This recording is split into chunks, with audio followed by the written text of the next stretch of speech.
How to connect virtual device in Android Studio. Hi everyone, welcome back to the channel. In this video, you're going to learn how to connect and run a virtual device in Android Studio.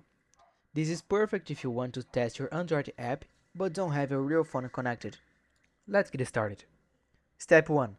Open Android Studio. First, open Android Studio and make sure your project is loaded. Everything starts here, the main screen of Android Studio. Step 2. Open the Device Manager. Now, look at the top of the screen and click on Tools. Then choose Device Manager.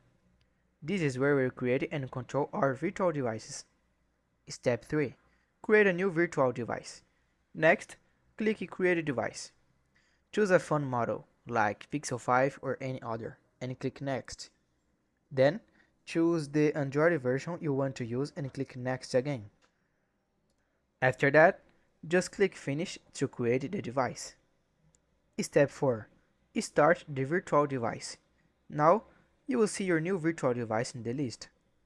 Just click the play icon next to it, and the phone will start. It may take a few seconds, so don't worry. Step 5. Run your app on the virtual device. Once the virtual phone is running, go back to Android Studio. At the top, make sure your virtual device is selected.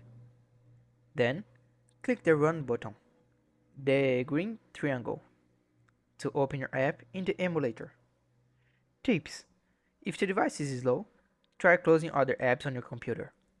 And if it doesn't start, just restart Android Studio and try it again. And that's it. This was the tutorial on how to connect a virtual device in Android Studio. I hope this helped you. Don't forget to like the video and subscribe to the channel for more easy tutorials. Thanks for watching, see you in the next time.